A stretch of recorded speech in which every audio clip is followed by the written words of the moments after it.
This is part 2 of a 3-part series on leading a successful group, and I'm going to continue with some tips on being a good group facilitator. And I want to start with one of the most important things, and that is following the curriculum to the T. I can see how it might be tempting at times, based on your personal experience, to throw in other teachings that you have picked up along the way. And I'm just going to ask you not to do that. This curriculum is so well refined and so well laid out that every point, every question, every bullet point matters.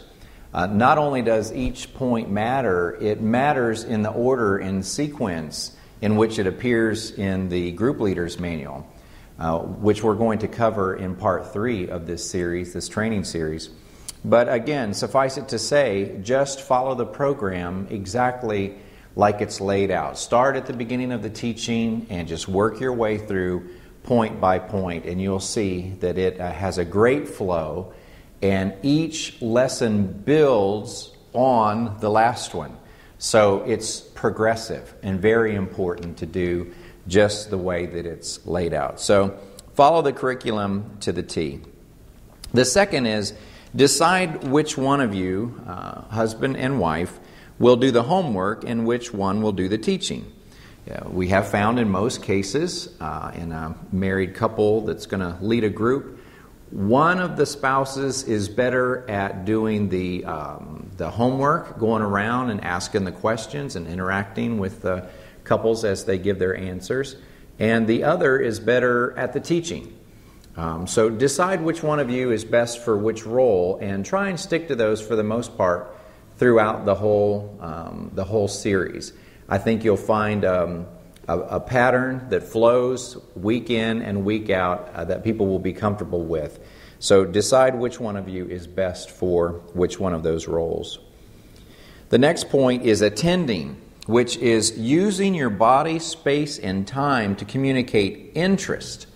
Attending is, again, using all of those aspects of your presence and the environment of the room to facilitate openness and honesty and good communication. So in counseling, attending, you can develop a whole teaching on just your body language and the way you listen by itself. But for this teaching, we'll keep it pretty basic and just say that the proximity of you to the couples is important. For instance, in counseling, you would want to be, several feet across from where your person that you're counseling is sitting. In a group, you can't get quite that close, but yet you can keep the circle small enough that it feels intimate. You don't want everybody's knees touching each other, for sure. But you can set the room up in a way that you're close enough to interact with the couples. And when they're talking, you just use your body language to say, I'm listening. Shake your head. Say, I see what you're saying. I would feel the same way. And just be very warm and inviting. Let your mere presence communicate that you care. It's important to understand that being listened to is so close to being loved that most people can't tell the difference. We've read a study that has analyzed both the effect on a human brain of being listened to and the effect on a human brain of being loved, and they're very similar. So just listening to someone tells them that you love them and you really care. So become a great listener.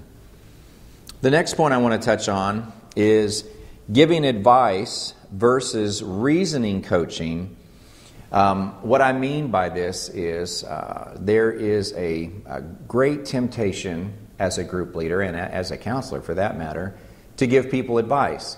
And I just made up my mind a long time ago that I was not going to give people advice. Now, I suppose there are times I may, give advice on some level, but for the most part, I decided I'm not going to give advice. What I'm going to do is I'm going to get them communicating with each other in a healthy way that they can reason this problem out. I'm going to show them how to communicate so that they can begin to flex that muscle and work that technique until it becomes their new norm. So if I give them advice, what I'm doing is I'm causing them to get addicted to me. So every time they need help, whether it's during the program or afterwards, well, we better call our group leaders. No, I don't want them to rely on me. I want them to rely on the truth and the techniques that we have taught them in the program. So avoid advice which causes them to rely on you, and instead give them reasoning coaching that teaches them how to work problems out themselves. And avoid becoming the answer man or the answer woman. And I'll be completely transparent with you and tell you that there are times that as you're sitting there, you're thinking, okay, I've got all the answers to your problems. Just come to me and I'll help you. You know, I don't know, maybe it's a pride thing, but we want to come across as though we know what we're talking about. And if we're not really careful, we can try and have an answer to everything. And the bottom line is, we don't have the answers to everything. We are not licensed professional counselors. We're group leaders in a structured program. So you're not going to have the answer to every question. So become very comfortable with saying, I don't know, but I'll find out. Become comfortable with that. You might even want to practice it. Just saying, I don't know. I don't know the answer, but I'll do my best to find out for you.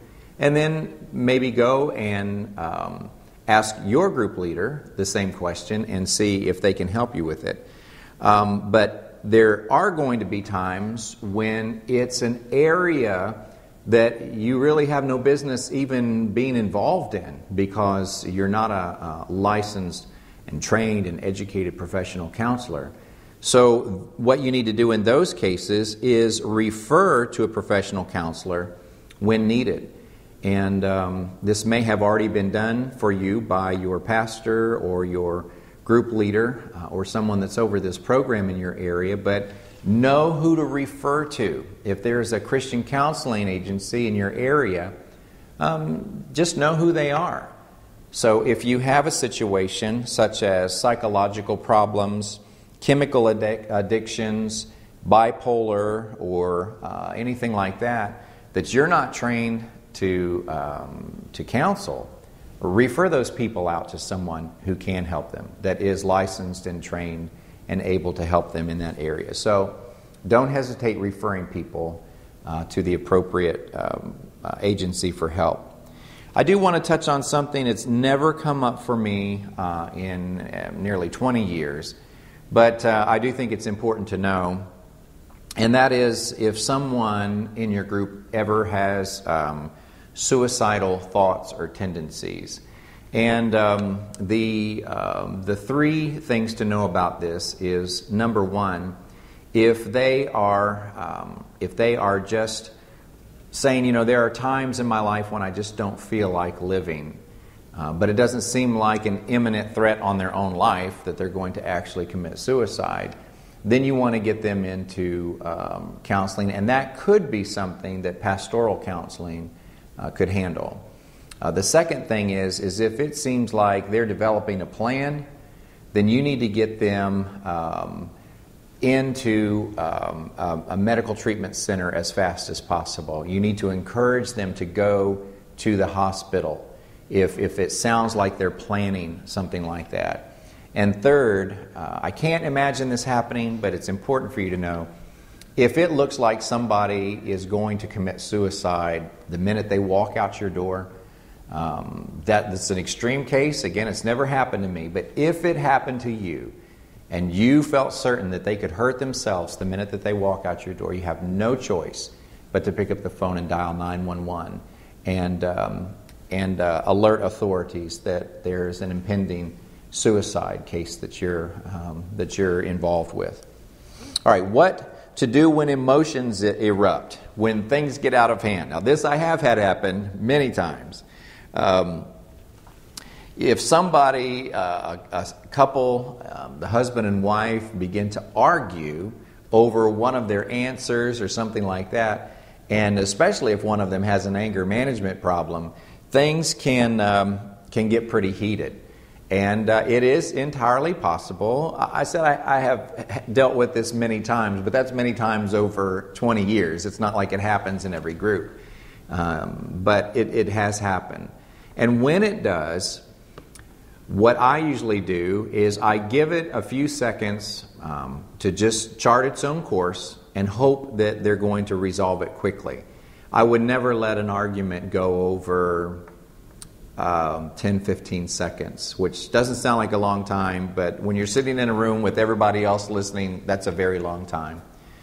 I don't like to interrupt, but in a case like that, I will interrupt and say, hey guys, listen, I know you're both very upset, but we're going to have to do a sidebar on this or talk about it later, but I'm just going to ask the two of you to calm down and keep your peace right now, just for the sake of the flow of the group tonight.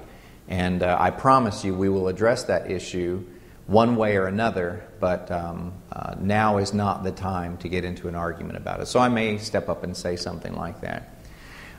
If somebody gets mad and gets up and walks out because they're so frustrated or so angry about something, maybe an answer that their spouse has given, and then they come back into the room after a period of time, it's very important not to scold that person. There is a principle, a theory, if you will, that you should memorize. It's actually one of the theories listed in the teaching that you will see here soon. And that is that acceptance comes before change. If I don't feel accepted by you, I'm not going to change for you. So when that person acts out and leaves the group, if they come back in, they probably feel like they have breached their trust with everyone and are no longer accepted. You need to nip that in the bud and tell them right away, listen, we love you. We know that you're probably not even happy yourself with the way you just handled that. But we want you to know that we love you and you are accepted here. So you can join the group immediately. You just sit right back down and we'll pick up and go on just like that never happened. It's very important to make sure that even though they have acted out somehow, that they are still loved and accepted. The next point is don't allow any one comment to turn into a counseling session. Now, this is a tough one, especially when you have a talker or a couple that both are talkers. And every time you get to them in going around the circle, they go into so much detail and start asking you questions. Well, what would you do when he says this to me? And if you're not careful, that whole issue can turn into a mini counseling session right there in the middle of the group. So I don't avoid questions, I answer them, but I am careful not to allow it to turn into a counseling session of its own. First of all, it's not fair to the other people sitting in the group. And secondly, it's more than likely an issue that's going to be covered in the program at some other part. As a matter of fact, let's say that we're on an early week and I know that the lesson on forgiveness is coming up in 2 weeks and the issue is about forgiveness. I will say, we have a teaching coming up in 2 weeks on forgiveness, and unless it's a situation that has to be resolved by the end of the day today, if you could just hold on to that, I think you'll get the answers that you need 2 weeks from now when we cover the lesson on forgiveness. So there are things that you can say politely. Again, you don't want to ruffle anybody's feathers because they'll feel unaccepted. By the way, when they feel unaccepted, there's a good chance that they won't be back next week.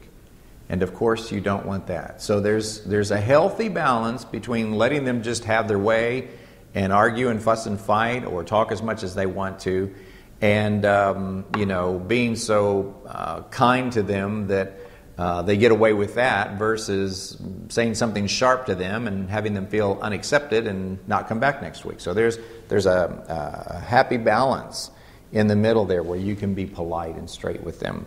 So just encourage them that the answers to that issue will be covered in the program in just a few weeks. Assure the person that his or her question or concern will be addressed in time. Remember, their greatest concern is that I need an answer to my question.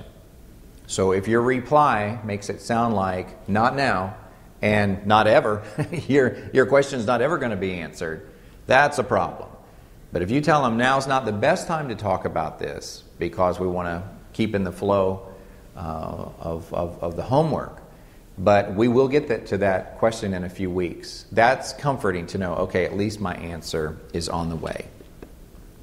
The next point is to how to handle someone who talks too much. And again, I've covered this a little bit in the topic of an argument or somebody that acts out in the group. And it's pretty much the same for someone that talks too much. If you will remember in the first lesson, I talked about making your expectations clear and making it a point to let everybody know that no one person should dominate the conversation time. So hopefully that will keep anybody from doing that and talking too much. But if they do, just ask God for wisdom. Based on this person's personality, what is a way that I can kind of wean them off of talking too much every time they have the floor? And you may at times just have to step up and say, I hear what you're saying now. I hear what you're saying, so say something that causes them to realize. It's like when the music starts to play at the Academy Awards, they know that they're running out of time. Another way to handle it is to go on ahead and let them take too much time this time. And then afterwards, maybe not even directly to them, but after you're done with that cycle of questions, just remind everybody that there are a good number of questions to get through in a teaching. So we need to say what we want to say what we need to say, but try and do it in a short enough period of time that keeps the flow of the group. The next one is how to handle someone who doesn't talk enough.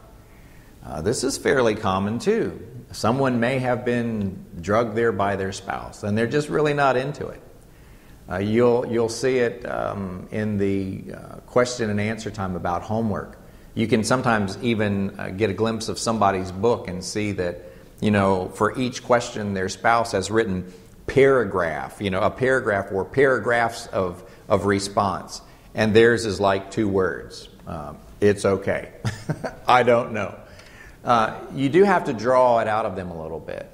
Usually what happens is when someone is patronizing like that, it becomes so obvious that everybody can see it, including the person that's doing it.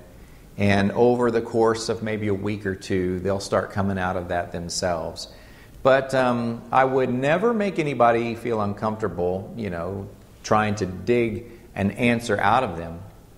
But you can say something very polite, maybe ask a question about, what they answered, to say, okay, is that just the way you think about it, or do you feel something different deep down inside about this topic? You can just ask a little probing question to try and encourage them to talk. And the more times that happens, the more they get the message, I'm not answering enough. And hopefully they'll start to participate. The next is giving a free pass. This is pretty important. In the beginning, when you go through the introduction, you will let them know that everybody has the ability to just say pass. If I'm not comfortable with this, with vocalizing my answer publicly in this group, all I have to do is say, I'd like to pass on this one. and there are no questions asked. Don't ever say, really? Or, come on. Or, just tell us anyway, or do something to dig that out of them. If they say pass, don't skip a beat. Don't even blink. Just go right on to the next person. Just be very polite and say, that's fine. And then go to the next one. What you're doing is you're not only comforting that person to know that they can use that free pass if they need it, you're also telling everybody else in the group that if they have a tough time vocalizing one of their answers, they can say pass just as well. Now, I have never had a group that went too far with that. Every now and then, somebody will say, I'd like to pass on this one. Often it's in one of the weeks about intimacy, and they just are not comfortable giving their answer out loud. But whenever it is, they have it as an option. And I've never had it be the case where a group or a person took advantage of it, and every third turn they said, I'll pass on this one too. Never really had it happen, but I think what I would do if somebody did abuse that option and just passed most of the time or too many times, at the break or at the end of the night, I would ask that person and their spouse just to stay back and just let them know that they certainly still have the right to do a free pass anytime they want. But let them know the value and the importance of sharing their answers in the group. And hopefully they'll back away from using that all of the time. The next point is giving special attention outside of the group. Now, as a rule, I would say that your interaction with these couples is within the group during the 2.5-hour group session, period. That's it. No more, no less. However, in the reality of life, there have been times when I have talked to my wife, Evie, as the group leaders and said, you know what? I feel like we need to talk to this particular couple and give them a little special attention on this particular issue that they're dealing with. I have had sidebar meetings, if you will, Evie and I, with couples. I have had side meetings with the husband of the couple, and I've even had lunches, taking the husband to lunch just to talk. Evie has had individual meetings with just the wife.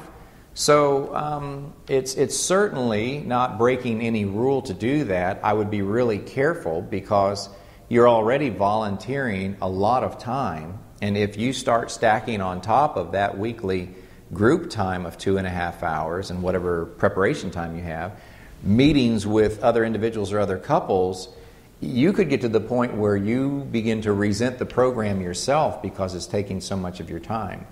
So just ask God for wisdom, what to do and what not to do. Again, as a rule, the rule is the interaction with these couples is limited to the group time. But I think there are, from time to time, exceptions to that rule, and God will lead your heart on those. The next point I want to make is the importance of pain. Now, this was probably one of the most difficult things for me to get a grip on as a counselor and as a group leader. Pain is a healthy motivator. You see, I'm a very compassionate and caring person, and I want to fix their program before they leave tonight.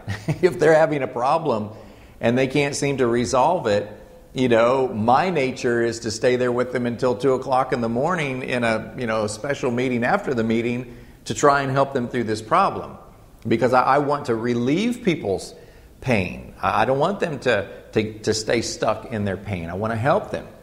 But the truth is that pain is a healthy motivator. And God uses pain to get us to take action. I can see this in my own life. There were times where I desperately wanted somebody to come and help me out of this situation. Whatever the issue was, please, somebody come and help me. But if they had, it would have caused me to diminish the process in my mind and the change that I needed to take on my part. That would have been diminished. Now this other person is my hero. God has saved me. And guess what? I'm very likely to stay in the same situation and repeat the same process or the same problem because I didn't have enough motivation to change. And it's a hard concept to grasp, but pain is a good motivator. And there are times when you're going to have couples leave your group meeting in despair. It looks like they're just doing terrible and they're in a lot of pain. It's going to be tough. But again, I'm not suggesting that you refuse them help. Again, God, through His Holy Spirit, will be your guide. But realize the value of pain. It may be the case that couple has to suffer enough pain and hurt bad enough to motivate them to finally bust a move and make a change or begin to apply the techniques that they're learning in the program. Because we've got to do something. I can't stand this anymore. Let's try that technique we learned tonight. Let's just do something different. So pain is actually a healthy motivator. The next point is how to handle a patronizer. I touched on it when we covered a person that won't talk enough. But sometimes someone will be arrogant and too proud to take or apply the advice that you've given. Not the advice, the technique or the method that you've taught them that night. They may have been drug in by a spouse. In rare cases, this is very rare, but they may be court-ordered. So if you have, let's say, a husband that's there with his wife, he has no interest in being there. And he was court-ordered to go to some type of marriage counseling. Or it could just be for other reasons that he's there against his own preference. He may become, or she may become, very patronizing and start giving you answers like, oh no, we're fine, I love her, she's great, she's awesome. And you just sense that this is not the truth.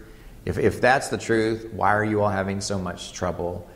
So again, just like the person that doesn't talk enough, you have to ask some probing questions sometimes. Okay, if that is the case, if you are happy with her all of the time, what is your reasoning? How do you reason the arguments that you guys have? Why do you get angry with her then? And try and flush the truth out a little bit. But the bottom line, if there's anything to remember about someone who's patronizing, is the simple fact that you cannot control it. It's not your responsibility